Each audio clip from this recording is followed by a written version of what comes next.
Hi guys! Welcome back to Taro Page Philippines po. And this video gawin po natin ang weekly horoscope for February 24 to March 2 para po sa may mga Sun, Moon at Rising sign na Scorpio.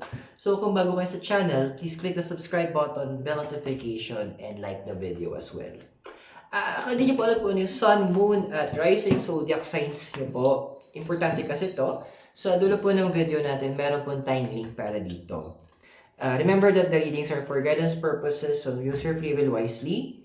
And meron po tayong available extended readings kung saan mas malalim po yung mga readings na ginagawa natin. Kung naka-resonate ka, you can click the join button sa baba po at magkakaroon ka access sa exclusive videos at sa ibang mga perks po natin. If you need private readings o spellworks, message po kayo. Mag-message po kayo sa ating Facebook page. One of our admins will help you. The link is in the description below.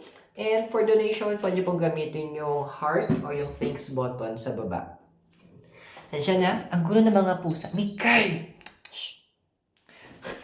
Okay, so, Scorpio, kamusta ka na ba?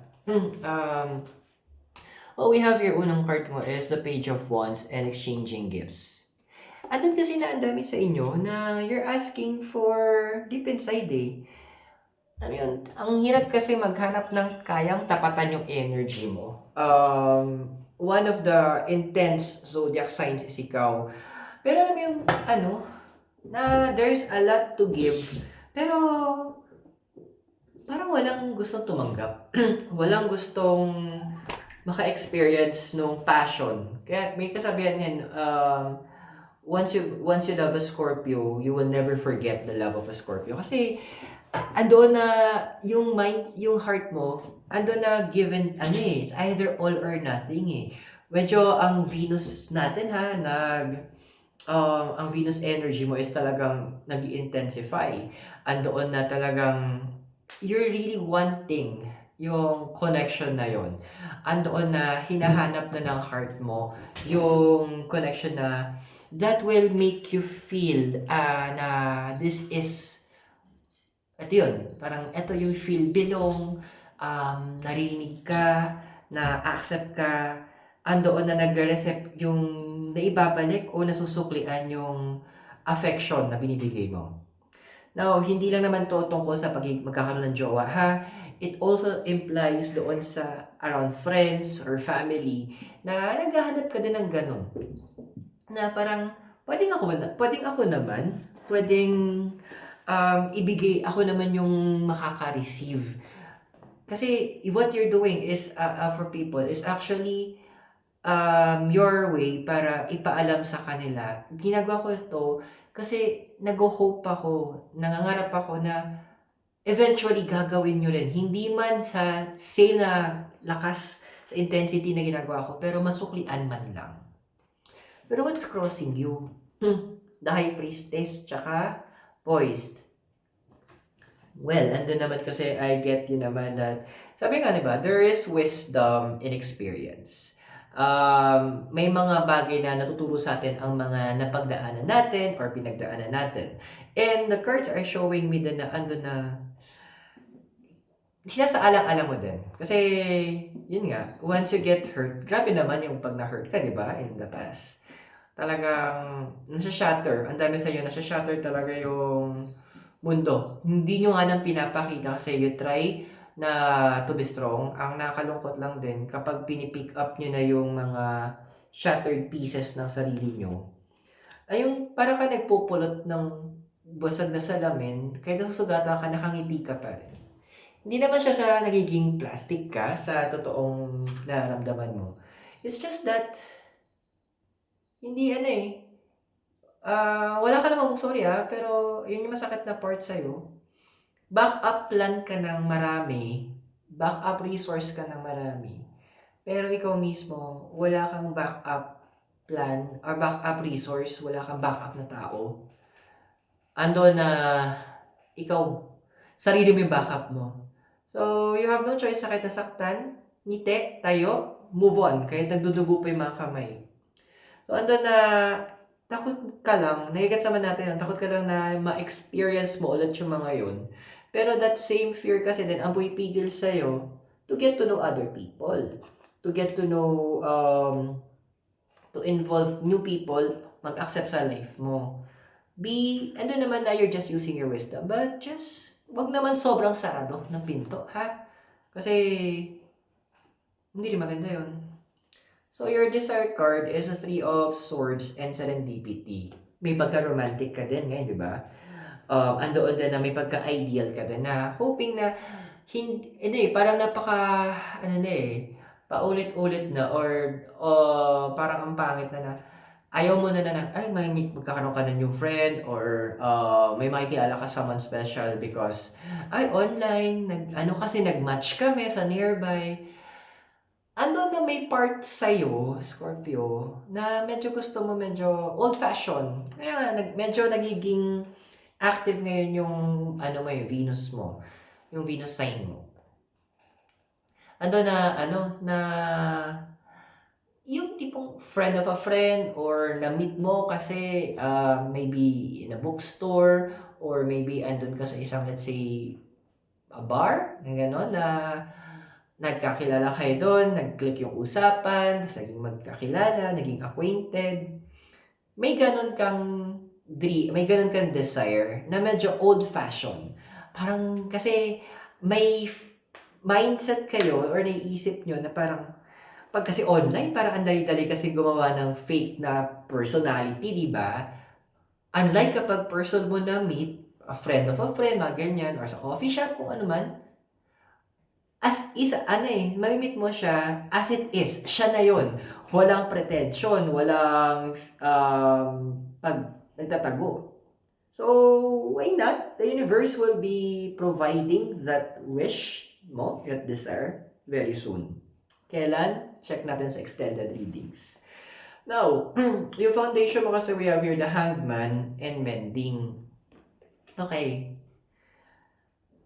Minsan na yung pag-ignore sa sakit is hindi yun tama. Isang kailangan ina-address yun. Kasi, ando na parang iniisip mo na, hindi kailangan ko itong, okay na to eh. I'm good with this, I'm good with that, dapat ito, dapat ganyan. We're there, okay tayo. We're good, na tamang, minsan, pag mga minor things, parang pag mga pasa lang yan, ganyan. Pero sometimes, those maliliit na bagay na yon, pala siya, sintomas ng mga mas malaking problema or mas malalalim na problema. Ito na yung gustong ipala sa'yo ng cards. Don't neglect those things. Give it a few, bigyan mo ng time para investigate. Bakit ba ako may takot? Bakit ba may struggle ako sa emotions ko as a Scorpio? Na gusto ko magtiwala, gusto ko magbukas ng sarili ko sa mga tao, pero natatakot pa rin ako baka mangyari naman yung nangyari no last year, the previous year, mangyari ulit yung ginaganap ng high school. That means there's a part of you and that na there's this part ng pain pa na hindi mo pa talaga fully healed or na-address ng properly. And that is causing your foundation na maging shaky. So that needs to be addressed. Now in the past, prominent pa sa'yo, relationship nga to. 8 of Wands and the Yin. Diba, remember, kakabanggit natin na once na nag-care ka to a friend or a partner or family, it's all or nothing. Yun nga. Parang, ang dami kasi may mga bagay na sanang na-develop sa'yo, nag-grow ka, maybe financially or in your education. Pero dahil andoon nga na tinatreasure mo itong mga taong to, sinet aside mo muna yung mga dreams mo, yung mga desires mo, para matulungan sila ma-reach naman yung mga innermost desire nila. And you felt na parang nagkaroon ka ng backlog, which is, hindi natin sasabing mali nararamdaman mo kasi kung nararamdaman mo is ganyan, then that is valid. Ito ang question ngayon. Ngayon na binibigyan ka ng opportunity ng universe na magawa mo naman yung mga kailangan mong gawin, bakit mo pinipigilan yung sarili mo? Ba? Because in the possible future na ikaw, meron tayo ditong the Emperor and Fates. Huwag mong hintayin na parang umabot sa punto na yung kakapademure mo na ayoko muna magtiwala or ayoko mag-welcome ng tao sa life ko kasi baka ganito, baka ganyan. Baka yung mga tao naman ang magsawa. Baka umabot sa point na feeling mo, yun na yung tamang timing, which is dapat matagal na yung timing mo na ready ka na. Na feeling mo to dapat yun, eto na yung, ay okay na ako after 5 years. Tagal. After 5 years, I'm willing na makipag, mag-open ng aking emotions to others. Then the next thing you know, yung mga tao, sila na yung napagod.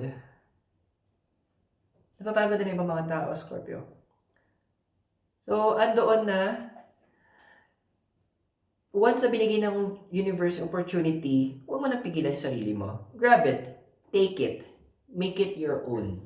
Kasi hindi naman siya ibibigay ng universe kung hindi naman yon approved ng universe for you.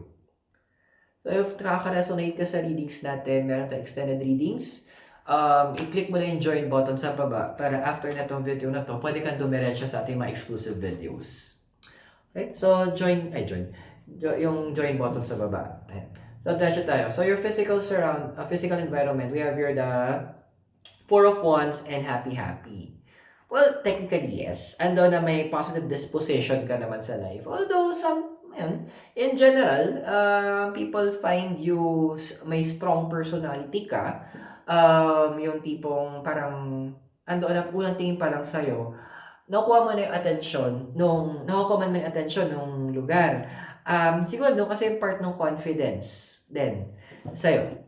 Na alam mo kasi yung kaya mong gawin eh. So, yun yung ginagamit, you work with that. Kaya yung mga tao parang, confident siya.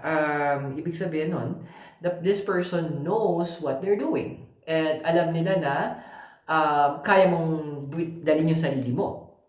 So, in your physical, andoon na you are good.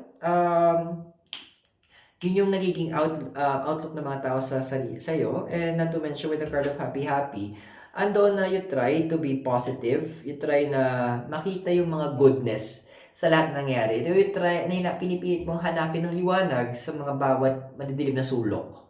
So, that's